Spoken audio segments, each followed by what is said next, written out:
சென்னைக்கு தெற்கே 350 கிலோமீட்டர் தொலைவில் மையம் கொண்டுள்ளது டிட்வா புயல். மணிக்கு 10 கிலோமீட்டர் வேகத்தில் நகர்ந்து வருவதாக வானிலை ஆய்வு மையம் தகவல்.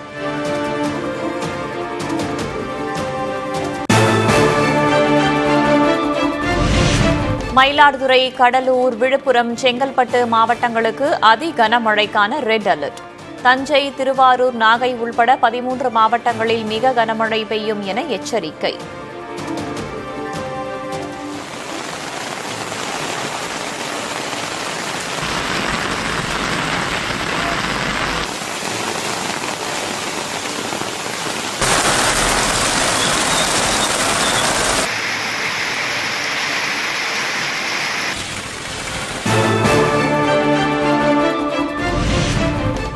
திருவள்ளூர், ராணிப்பேட்டை மாவட்டங்களுக்கு நாளை அதி கனமழைக்கான ரெட் அலர்ட்.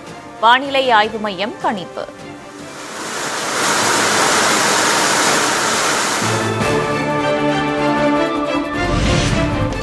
சென்னையில் இன்றும் நாளையும் மிக கனமழைக்கான ஆரஞ்ச் அலர்ட். 75 கிலோமீட்டர் வேகத்தில் காற்று வீசும் என கணிப்பு.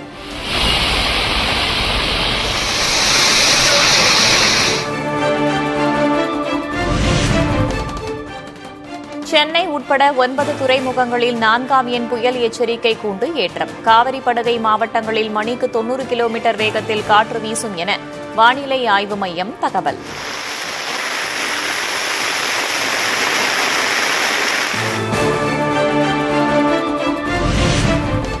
நாகை மாவட்டம் கோடியக்கரையில் 25 சென்டிமீட்டர் மழை பதிவு. வடகிழக்கு பருவமழை இயல்பை விட 3% அதிகம் பொழிந்துள்ளதாக வானிலை ஆய்வு மையம் தகவல்.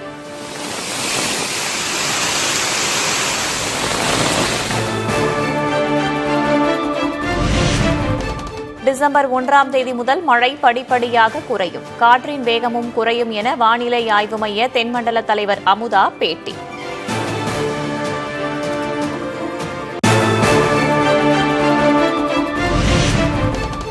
கடலோர மாவட்டங்களுக்கு 28 பேரிடர் மீட்புக் குழு அனுப்பி வைப்பு. அவசியமின்றி மக்கள் வெளியே வர வேண்டாம் என்று முதல்வர் வேண்டுகோள்.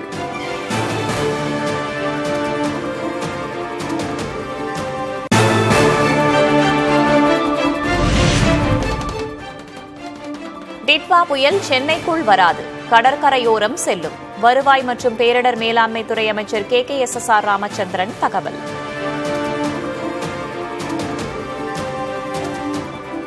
இன்றைக்கு சொல்லியிருக்க ஒரு அறிக்கையின்படி சென்னைக்கு புயல் வராமல் சென்னை ஓரமாகவே போகும் என்ற அந்த அறிவிப்பை சொல்லியிருக்கிறார்கள். அது இன்றைக்கும் நாளைக்கும் அதை நாங்கள் மாவட்ட நிர்வாகம், நம்முடைய அரசாங்கம், குறிப்பாக நம்முடைய முதலமைச்சர் அவர்கள் நேரடியாக அதை ஆய்வு செய்து கொண்டிருக்கிறார்கள். தகுந்த முன்னெச்சரிக்கை நடவடிக்கை எடுத்திருக்கிறார்கள். திருவாரூர் மாவட்டத்தில் ஆயிரக்கணக்கான ஏக்கர் விளைநிலங்கள் மழைநீரில் மூழ்கி பாதிப்பு. பாதிக்கப்பட்ட பயிர்களை நேரில் ஆய்வு செய்த அமைச்சர் TRB ராஜா.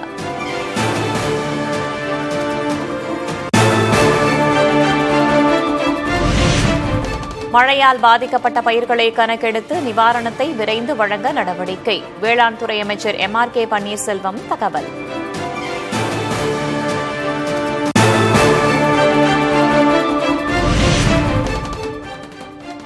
பயிர்களை காப்பீடு செய்ய விவசாயிகளுக்கு அடையாள எண் கட்டாயமில்லை. டிசம்பர் 1ஆம் தேதி வரை அனைவரும் காப்பீடு செய்யலாம் என்று தமிழ்நாடு அரசு அறிவிப்பு.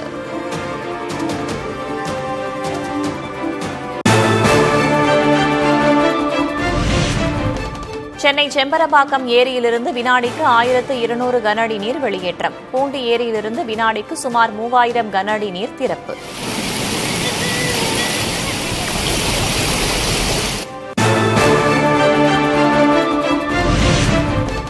டிட்வா புயலால் சென்னை மெரினா, பட்டினப்பாக்கம் மற்றும் காரைக்கால் பகுதிகளில் கடல் சீற்றம். பலத்த காற்று வீசுவதால் மீனவர்கள் பாதுகாப்பாக இருக்க அறிவுறுத்தல்.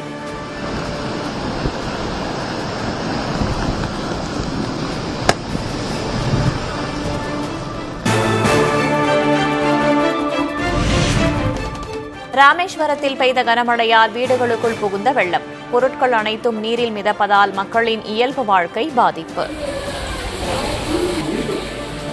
5 நாளா விடாம மழை பெஞ்சுக்கிட்டு இருக்கு. அதனாலதான் எங்களுக்கு ரொம்ப பாதிப்பா இருக்கு.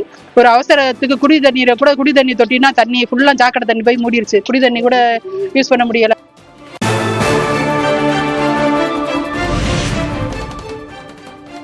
தொடர் கனமழையால் முதல்வர் அறிவுறுத்தலின் பேரில் மாவட்ட ஆட்சியர்கள் தயார் நிலையில் உள்ளனர்.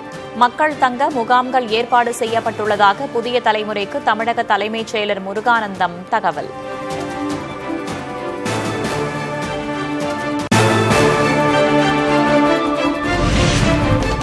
டிட்வா புயல் கனமழை எச்சரிக்கை காரணமாக சென்னையில் இன்று 54 விமானங்கள் ரத்து. உள்ளூர் விமானங்கள் மட்டுமின்றி ஹைதராபாத், இலங்கை செல்லும் விமானங்களும் ரத்து செய்யப்படுவதாக அறிவிப்பு.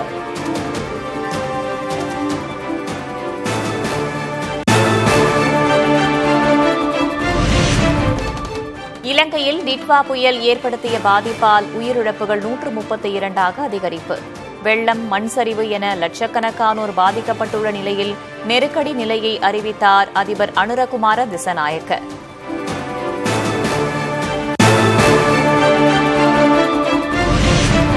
வெள்ளத்தால் பாதிக்கப்பட்ட இலங்கை மக்களுக்கு 21 டன் நிவாரணப் பொருட்களை அனுப்பியது இந்தியா. 80 பேர் கொண்ட தேசிய பேரிடர் மீட்புப் படையினரும் இலங்கை விரைவு.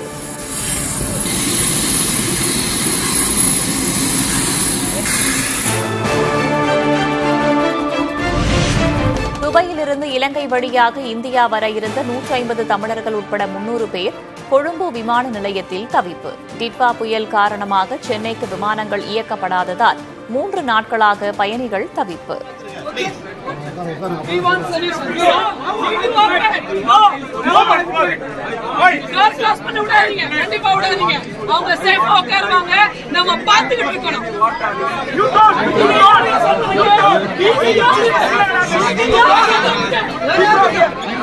We will keep silence. They will give solution. Okay? Yes, we will all sit here. Okay. Okay, sit down. Sit down, guys.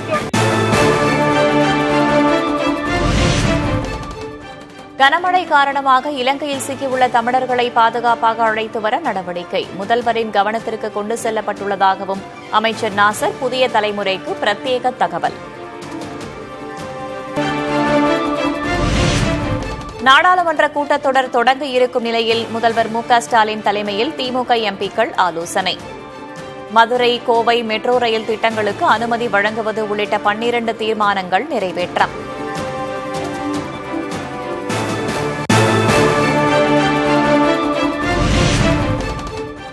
நெல் கொள்முதல் ஈரப்பதத்தை 22 விழுக்காடாக உயர்த்த வேண்டும். மத்திய அரசை வலியுறுத்தி திமுக எம்பிக்கள் கூட்டத்தில் தீர்மானம்.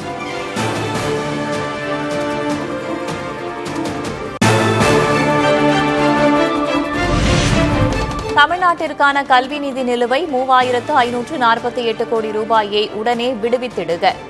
மதுரை விமான நிலைய விரிவாக்கத்திற்கு அனுமதி கோரியும் திமுக எம்பிக்கள் கூட்டத்தில் தீர்மானம்.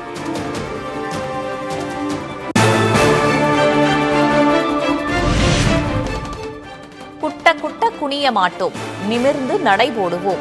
தமிழ்நாட்டு எம்பிக்களுக்கு ஒன்றிய பாஜக அரசு பதில் சொல்லியே ஆக வேண்டும் என முதல்வர் மு.க.ஸ்டாலின் பதிவு.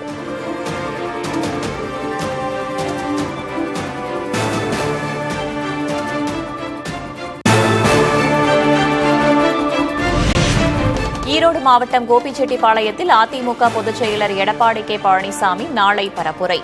தாவேகாவில் இணைந்த செங்கோட்டையனின் தொகுதிக்கு செல்லவுள்ளதால் முக்கியத்துவம் பெறும் பரப்புரை.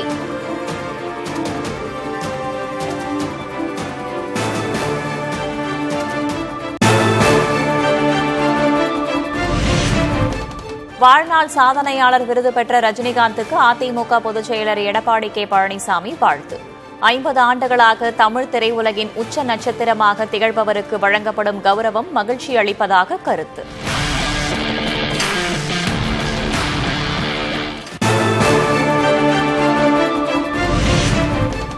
முதுநிலை பட்டதாரி ஆசிரியர்களுக்கான தமிழ் தேர்வில் 85,000 பேர் தோல்வி. இதுதான் திமுக அரசு தமிழை வளர்க்கும் லட்சணமா என்று அன்புமணி ராமதாஸ் கேள்வி.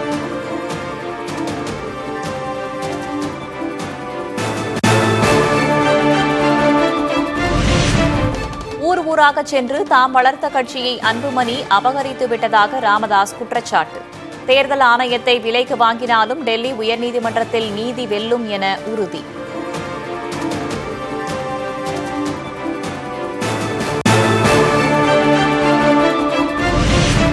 டி.கே. சிவகுமாருடன் கருத்து வேற்றுமை இல்லை என்றும் தொடர்ந்து ஒற்றுமையாக பணியாற்றப் போவதாகவும் கர்நாடக முதல்வர் சித்தராமையா அறிவிப்பு. முதல்வர் பதவி சர்ச்சையை தொடர்ந்து பேச்சுவார்த்தை நடந்த நிலையில் இருவரும் கூட்டாக பேட்டி.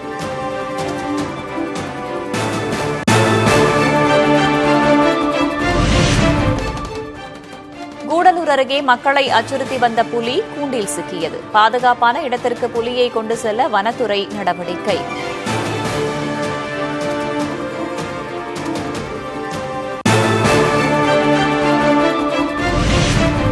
கோவையில் 10க்கும் மேற்பட்ட வீடுகளில் கொள்ளையடித்த 3 பேரை சுட்டுப் பிடித்த காவல்துறை. கவுண்டம்பாளையத்தில் கைவரிசை காட்டிய கும்பல் கைது.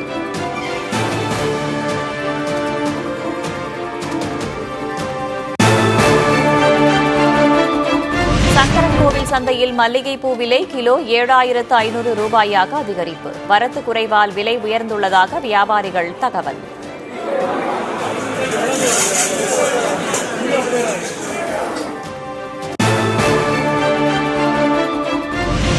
சூரிய கதிர்வீச்சு பாதிப்பை ஏற்படுத்தியிருக்கலாம் என கருதி ஏர்பஸ் A320 விமானங்களில் மென்பொருள் சீரமைப்பு.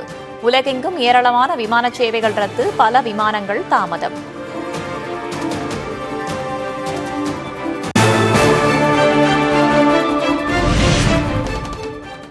காதலி ஜோடி ஹேடனை திருமணம் செய்து கொண்டார் 62 வயதான ஆஸ்திரேலிய பிரதமர் ஆண்டனி அல்பனீஸ். குடும்பத்தினர், நண்பர்கள், அமைச்சர்கள் உள்ளிட்டோர் புதுமண தம்பதிக்கு வாழ்த்து.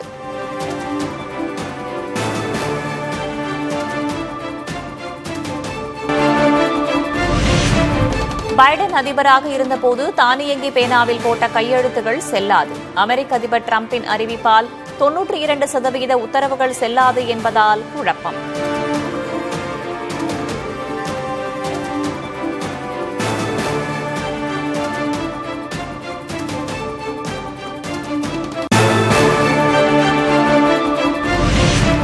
மலேசியாவில் நடைபெறும் அஸ்லான் ஷா ஹாக்கி தொடரில் இறுதிப் போட்டிக்கு இந்தியா தகுதி.